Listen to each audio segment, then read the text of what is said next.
ಪ್ರಿಯ ಓದುಗರೇ, ನಿಮ್ಮೆಲ್ಲರಿಗೂ ನಮಸ್ಕಾರ. ನನ್ನ ಹೆಸರು ಪಲ್ಲವಿ ಅಂತ. ನನ್ನ ವಯಸ್ಸು ಮೊನ್ನೆ ಅಷ್ಟೇ 30 ದಾಟಿ 31ಕ್ಕೆ ಬಿದ್ದಿದೆ. ನಮ್ಮದು ಮೈಸೂರು. ನನ್ನ ವಯಸ್ಸು ತಿಳಿದ ನಿಮಗೆ ನಾನೊಬ್ಬ ಗೃಹಿಣಿ ಅಂತ ಗೊತ್ತಾಗಿರಲೇಬೇಕು. ನನಗೆ ಮದುವೆ ಆಗಿ 9 ವರ್ಷಗಳು ಆಯ್ತು. ನನಗೆ 8 ವರ್ಷದ ಮಗಳಿದ್ದಾಳೆ. ಕಳೆದ ಕೆಲವು ವರ್ಷಗಳವರೆಗೂ ನಮ್ಮದು ಸುಖಿ ಕುಟುಂಬ ಆಗಿತ್ತು. ಆದರೆ ಇತ್ತೀಚೆಗೆ ನನ್ನ ಗಂಡನ ಕುಡಿತದ ಚಟದಿಂದ ಕುಟುಂಬದಲ್ಲಿ ಸುಖ ಎಂಬ ಪದ ಮಾಯವಾಗಿದೆ. ಮನೆಯ ಗುಟ್ಟು ಹೇಳುತ್ತಿದ್ದೀನಿ ಎಂದರೆ ನಾನೆಷ್ಟು ನೊಂದಿದ್ದೀನಿ ಅನ್ನೋದು ನೆನಪಿರಲಿ. ನನ್ನ ಗಂಡ ಮಾದೇಶ ಕುಡಿತಕ್ಕೆ ಎಷ್ಟು ದಾಸನಾಗಿದ್ದಾನೆ ಎಂದರೆ ಕುಡಿದು ಮನೆಯ ನೆನಪೇ ಇಲ್ಲದಷ್ಟು, ಅನಾಥನ ಹಾಗೆ ಬೀದಿಯಲ್ಲಿ ಮಲಗುವಷ್ಟು. ಅಪ್ಪಿ ತಪ್ಪಿ ಮನೆಗೆ ಬಂದರೆ ನನ್ನನ್ನು ಹೊಡೆಯುವಷ್ಟು, ರಾತ್ರಿಯೆಲ್ಲ ಮಲಗಲು ಬಿಡದೆ ಭಾಷಣ ಬಿಡುವಷ್ಟು. ಮದುವೆ ಆದ ಹೊಸದರಲ್ಲಿ ಚೆನ್ನಾಗೇ ನೋಡಿಕೊಳ್ಳುತ್ತಿದ್ದ ನನ್ನ ಗಂಡ ನಮಗೆ ಮಗಳು ಹುಟ್ಟಿ 2 ವರ್ಷದವರೆಗೂ ಚೆನ್ನಾಗೇ ಇದ್ದ. ಆದರೆ ಕುಡಿತ ಚಟದಿಂದಾಗಿ ಮನೆಯಲ್ಲಿ ಮೊದಲು ಸಣ್ಣ ಸಣ್ಣ ಜಗಳ ಶುರುವಾಯಿತು. ದಿನ ಕಳೆದಂತೆ ಅವು ದೊಡ್ಡ ಜಗಳಕ್ಕೆ ತಿರುಗಿ ಹೋಯಿತು. ಜಗಳಗಳು ವಿಪರೀತವಾಗಿ ಎಷ್ಟೋ ಸಲ ಮನೆಯ ಅಕ್ಕಪಕ್ಕದವರು ನಮ್ಮನ್ನು ಬಿಡಿಸಿದ್ದುಂಟು. ಈ ವಿಚಾರಗಳು ನನ್ನ ತವರು ಮನೆಯವರಿಗೆ ತಿಳಿದು ನನ್ನ ಅಣ್ಣಂದಿರು ಕೂಡ ಬುದ್ಧಿ ಹೇಳಿ ಕೆಳದಿದ್ದಾಗ ನನ್ನ ಗಂಡನೊಂದಿಗೆ ಕೈ ಮಾಡಿದ್ದೂ ಉಂಟು. ಕಡೆಗೆ ನನ್ನ ಗಂಡನ ಜೊತೆ ಸಂಸಾರ ಮಾಡಲು ಸಾಧ್ಯವಿಲ್ಲ ಎಂದಾಗ ನನ್ನ ಅಣ್ಣಂದಿರು ನನ್ನ ಬೆನ್ನಿಗೆ ನಿಂತರು. ಕಳೆದ ಜೂನ್ ತಿಂಗಳಲ್ಲಿ ನನಗೆ ಬೇರೆ ಮನೆ ಮಾಡಿ ತಿಂಗಳು ಮನೆಯ ಖರ್ಚಿಗೆ ಒಂದಿಷ್ಟು ದುಡ್ಡು ಕೊಟ್ಟು ನೋಡಿಕೊಳ್ಳುತ್ತಿದ್ದಾರೆ. ಈಗ ನನ್ನ ಗಂಡ ಎಲ್ಲಿ ಇದ್ದಾನೋ ಗೊತ್ತಿಲ್ಲ. ಗಂಡನ ಕಿರುಕುಳ ಇಲ್ಲ ಅನ್ನೋ ನೆಮ್ಮದಿ ಒಂದು ಕಡೆ, ಆದರೆ ಮನೆಗೆ ಗಂಡಿನ ದಿಕ್ಕಿಲ್ಲ ಅನ್ನೋ ಕೊರಗು ಇನ್ನೊಂದು ಕಡೆ. ಹೀಗೆ ನನ್ನ ಮಗಳ ಜೊತೆ ಒಂಟಿ ಜೀವನ ಶುರುವಾಯಿತು. ಅಣ್ಣಂದಿರು ಕೊಡುವ ದುಡ್ಡು ಸಾಕಾಗುವುದಿಲ್ಲ ಎಂದು ನಾನು ಕೆಲಸ ಮಾಡಲು ನಿರ್ಧರಿಸಿದೆ. ಸ್ವಲ್ಪ ಓದಿದ್ದ ನನಗೆ ಒಂದು ಕ್ಲಿನಿಕಲ್ ಲ್ಯಾಬ್ನಲ್ಲಿ ಕೆಲಸ ಸಿಕ್ಕಿತು. ಬೆಳಗ್ಗೆ 8ರಿಂದ ಮಧ್ಯಾಹ್ನ 3ರವರೆಗೆ ಕೆಲಸ. ನನ್ನ ಮಗಳನ್ನ ಓದಿಸಿಕೊಳ್ಳುತ್ತಾ ನನ್ನ ಜೀವನ ನಾನು ನೋಡಿಕೊಳ್ಳುತ್ತಿದ್ದೆ. ನನ್ನ ಈ ಪೀಠಿಕೆ ಬೇಜಾರು ಎನಿಸಿದ್ದಾರೆ, ದಯಮಾಡಿ ಕ್ಷಮಿಸಿ. ಆದರೆ ಪೀಠಿಕೆ ಇಲ್ಲದೆ ನನ್ನ ಕಥೆ ಪೂರ್ಣವಾಗದು. ಯಾಕೆ ಎಂದರೆ ನಾನು ಮುಂದೆ ಹೇಳುವ ಕಥೆ ಕೇಳಿ ನನ್ನ ಬೇರೆ ರೀತಿಯಲ್ಲಿ ನೋಡಬಾರದು ಎಂದು ನನ್ನ ಅಭಿಪ್ರಾಯ. ಈಗ ಅಸಲಿ ಕತೆಗೆ ಬರೋಣ. ನನ್ನ ಪಾಡಿಗೆ ನಾನು ಜೀವನ ಸಾಗಿಸುತ್ತಿದ್ದೆ. ಆದರೆ ರಾತ್ರಿ ಆದಾಗ ನನಗೆ ನಿದ್ದೆ ಬರುತ್ತಿರಲಿಲ್ಲ. ಎಷ್ಟೇ ಆಗಲಿ ವಯಸ್ಸಿನ ಹೆಣ್ಣು, ಉಪ್ಪು ಖಾರದ ದೇಹ. ನನಗೂ ಆಸೆಗಳು ಕಾಮಗಳು ಇದೆ. ಆದರೆ ಏನು ಮಾಡೋದು, ಗಂಡ ಜೊತೆಗಿಲ್ಲ. ಬೇರೆಯವರ ಹತ್ರ ಸೆರಗು ಹಾಸಲು ಮನಸ್ಸು ಒಪ್ಪುತ್ತಿಲ್ಲ. ಹೀಗೆ ಸುಮಾರು ತಿಂಗಳುಗಳು ನನ್ನ ಆಸೆಗಳನ್ನ ಅದುಮಿಕೊಂಡು ಇದ್ದೆ. ರಾತ್ರಿ ಹೊತ್ತು ನಿದ್ದೆ ಬಾರದಿದ್ದಾಗ ಟಿವಿ ನೋಡುತ್ತಾ ಇರುತ್ತಿದ್ದೆ. ಹೀಗೆ ಒಂದು ರಾತ್ರಿ ಟಿವಿ ನೋಡುತ್ತಾ ಚಾನಲ್ ಚೇಂಜ್ ಮಾಡುವಾಗ ಅಕಸ್ಮಾತಾಗಿ ಒಂದು ಚಾನಲ್ನಲ್ಲಿ ಕೆಟ್ಟ ಚಲನಚಿತ್ರಗಳು ಬರುತ್ತಿತ್ತು. ನನ್ನ ದೇಹಕ್ಕೂ ಬೇಕಾಗಿದ್ದು ಅದೇ ಅನಿಸಿ ನೋಡಲಾರಂಭಿಸಿದೆ. ಆ ಸಿನಿಮಾದಲ್ಲಿ ಗಂಡನ ಮರೆಮಾಚಿ ಹೆಂಡತಿ ತನ್ನ ಮೈದುನನ್ನ ಕೈಲಿ ಕಬ್ಬಡಿ ಆಟ ಶುರು ಮಾಡಿಸಿಕೊಂಡಳು. ಅವತ್ತು ಆ ಸಿನಿಮಾ ನೋಡುತ್ತಿದ್ದಂತೆ ನನಗೆ ತಡೆಯಲಾರದೆ ನನ್ನ ರಂಧ್ರಗೆ ನಾನೇ ಬೆರಳು ಹಾಕಿಕೊಂಡು ಸುಖಿಸಿದೆ. ತುಂಬಾ ಆನಂದವಾಯಿತು. ಆನಂದದಿಂದ ನಿದ್ದೆ ಮಾಡಿದೆ. ಬೆಳಗ್ಗೆ ಎದ್ದಾಗ ನನ್ನ ಬಟ್ಟೆಯಲ್ಲಿ ದ್ರವ ಸೋರಿ ಒದ್ದೆಯಾಗಿತ್ತು. ಅದನ್ನ ನೋಡಿದ ನನಗೆ ಸಂತೋಷ ಮತ್ತು ನಾಚಿಕೆ ಒಟ್ಟಿಗೆ ಆಯ್ತು. ಹೀಗೆ ಪ್ರತಿ ರಾತ್ರಿ ನನ್ನ ಮಗಳು ಮಲಗಿದ ಮೇಲೆ ನಾನು ಆ ಚಾನಲ್ ನೋಡಿಕೊಂಡು ನನಗೆ ನಾನೇ ಸುಖಪಡುತ್ತಿದ್ದೆ. ಹೀಗೆ ಪ್ರತಿ ರಾತ್ರಿ ನನ್ನ ಮಗಳು ಮಲಗಿದ ಮೇಲೆ ನಾನು ಆ ಚಾನಲ್ ನೋಡಿಕೊಂಡು ನನಗೆ ನಾನೇ ಆನಂದ ಪಡುತ್ತಿದ್ದೆ. ನಿಜವಾದ ಬಾಳೆಹಣ್ಣು ಕೊಡುವ ಸಂತೋಷ ಬೆರಳುಗಳಿಂದ ಸಾಧ್ಯವೇ? ಪೋಲಿ ಸಿನಿಮಾ ನೋಡುವ ನನ್ನ ಮನಸ್ಸು ಪೋಲಿ ಯೋಚನೆ ಮಾಡತೊಡಗಿತು. ಒಂದು ದಿನ ಕೆಲಸ ಮುಗಿಸಿ ಬಂದ ನನಗೆ ಆಸೆ ಹೆಚ್ಚಿತ್ತು. ಸರಿ ಎಂದು ಟಿವಿ ಆನ್ ಮಾಡಿದೆ. ಕೇಬಲ್ ಬರುತ್ತಿರಲಿಲ್ಲ. ಬೇಜಾರ್ ಆಯ್ತು. ಮತ್ತೆ ಟಿವಿ ಆನ್ ಮಾಡಿದ್ದಾಗ ಮತ್ತೆ ಕೇಬಲ್ ಬರ್ತಾ ಇಲ್ಲ. ಕೂಡಲೇ ಕೇಬಲ್ನವನಿಗೆ ಕಾಲ್ ಮಾಡಿದೆ. ಅವನು ಬೆಳಗ್ಗೆ ಬಂದು ನೋಡ್ತೀನಿ ಅಂದ. ನನಗೆ ಕೋಪ ಬಂದು ಅವನೊಂದಿಗೆ ಎಗರಾಡಿದೆ. ಕೊನೆಗೆ ಅವನು ಬರೋಕೆ ಆಗೋದೇ ಇಲ್ಲ. ಬೆಳಗ್ಗೆ ಹುಡುಗನ್ನ ಕಳುಹಿಸಿಕೊಡುತ್ತೀನಿ ಎಂದು ಕಾಲ್ ಕಟ್ ಮಾಡಿದ. ವಿಧಿ ಇಲ್ಲದೆ ಸುಮ್ಮನೆ ಆಗಬೇಕಾಯಿತು. ಅಂದು ರಾತ್ರಿ ಟಿವಿಯೂ ಇಲ್ಲದೆ ನಾನು ನಿದ್ದೆ ಬರದೆ ಒದ್ದಾಡಬೇಕಾಯಿತು. ಮಾರನೇ ದಿನ ಬೆಳಗ್ಗೆ 7:30ಕ್ಕೆ ಕಾಲ್ ಮಾಡಿದೆ. ಅದಕ್ಕೆ ಅವನು 9:00-9:30ಗೆ ಹುಡುಗ ಬರುತ್ತಾನೆ ಎಂದು ಹೇಳಿದ. ನನಗೆ ಸಂತೋಷ ಕೊಡುವ ಆ ಚಾನಲ್ ನನಗೆ ಮುಖ್ಯ ಆಗಿತ್ತು. ಅದಕ್ಕೆಂದೇ ಅವತ್ತು ಕೆಲಸಕ್ಕೆ ರಜೆ ಮಾಡಿದೆ. ನನ್ನ ಮಗಳನ್ನ ಸ್ಕೂಲಿಗೆ ಕಳುಹಿಸಿ ಕೇಬಲ್ ಹುಡುಗನಿಗೆ ಕಾಯುತ್ತಾ ಇದ್ದೆ. ಸುಮಾರು 9:30ಕ್ಕೆ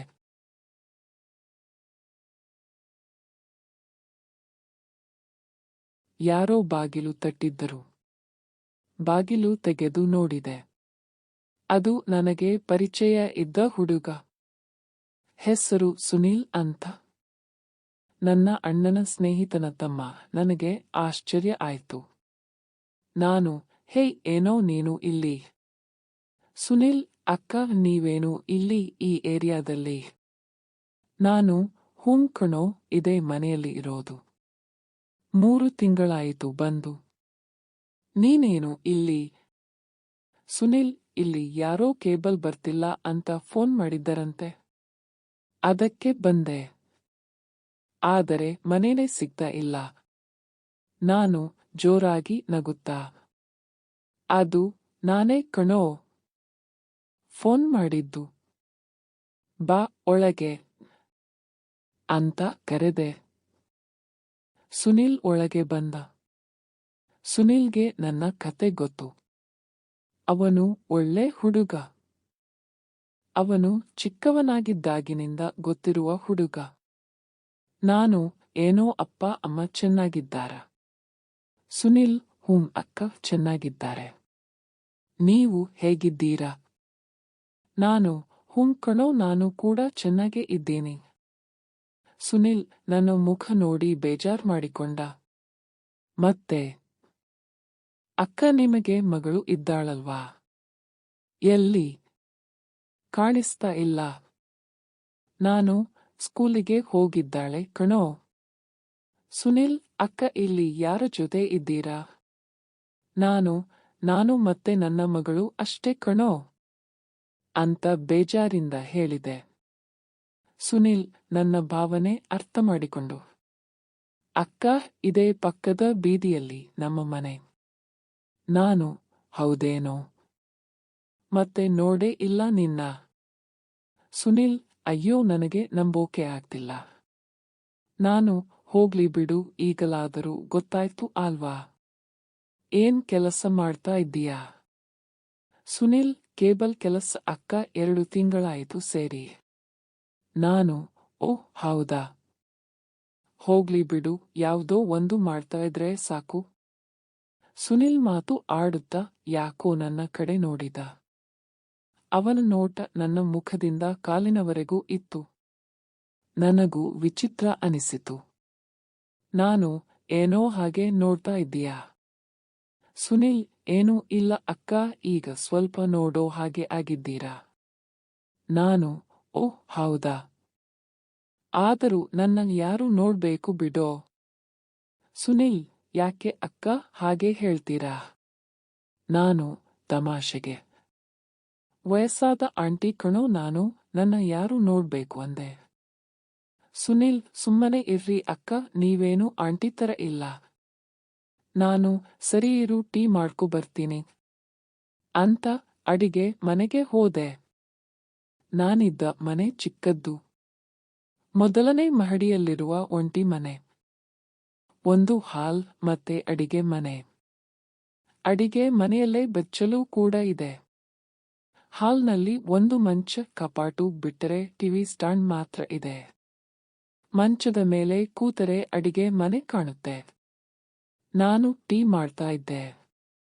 ಹಾಗೆ ಸುಮ್ಮನೆ ಅವನ ಕಡೆ ನೋಡಿದೆ. ಅವನು ನನ್ನನ್ನೇ ನೋಡ್ತಾ ಇದ್ದ. ನನಗೆ ಏನೋ ಒಂದು ತರ ಆಗ್ತಿತ್ತು. ಯಾಕೆ ಹಾಗೆ ನೋಡ್ತಾ ಇದ್ದಾನೆ ಅನಿಸಿತು.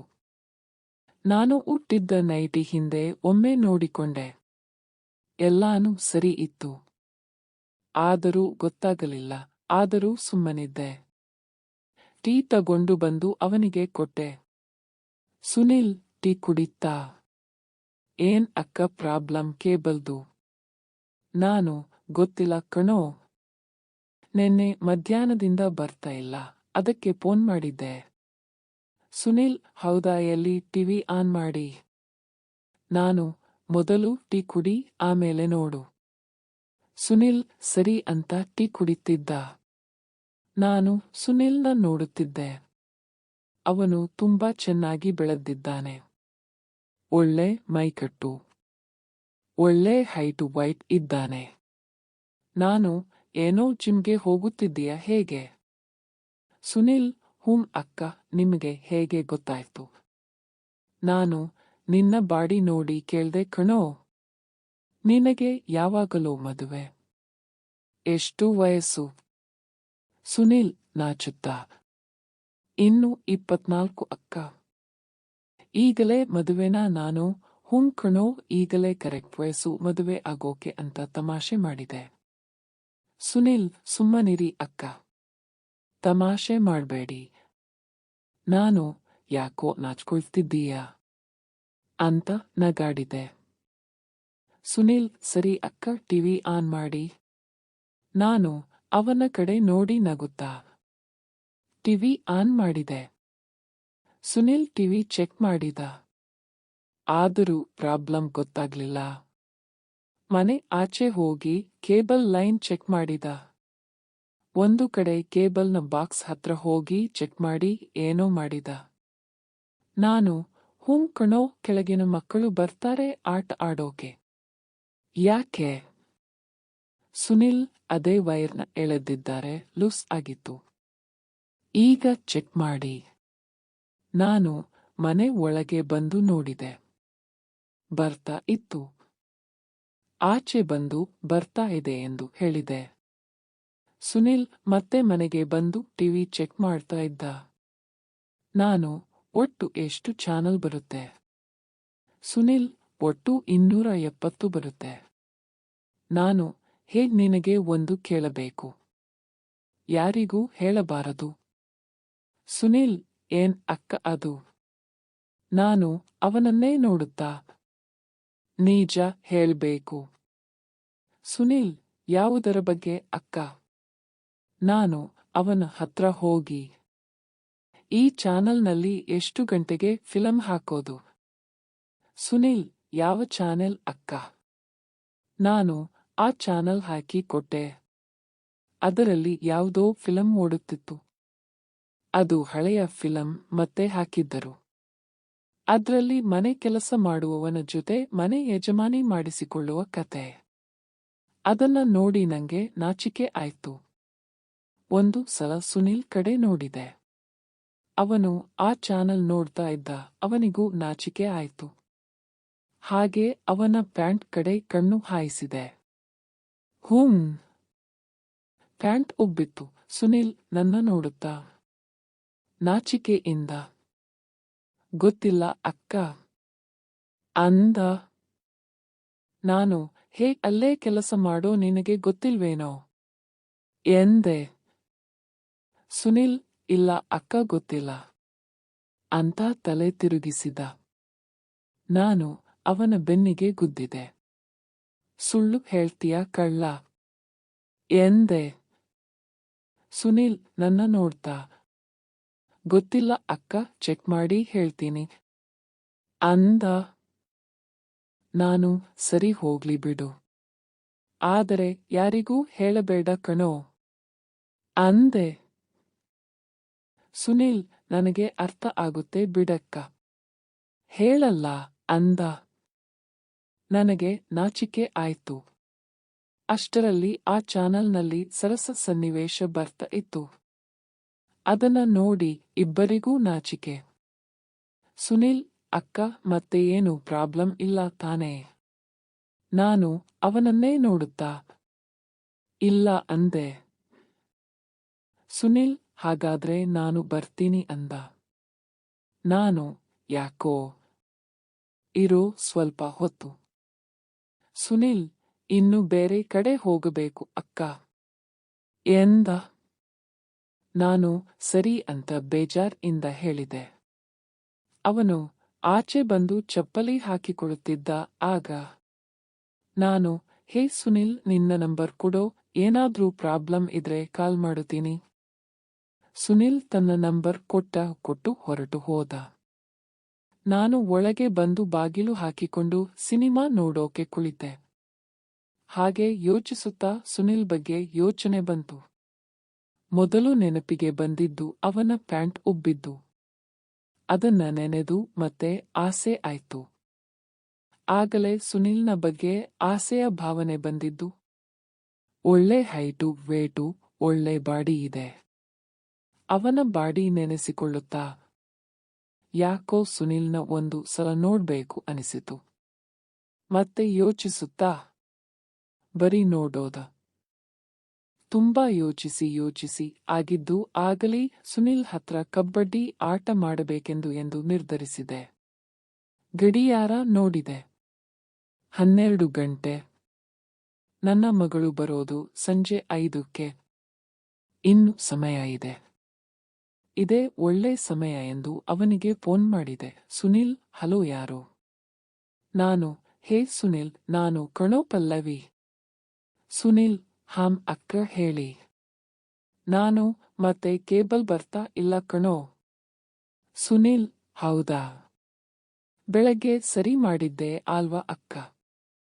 ನಾನು, ಗೊತ್ತಿಲ್ಲ ಕಣೋ, ನೀನು ಹೋದ ಮೇಲೆ ಆಫ್ ಮಾಡಿದ್ದೆ.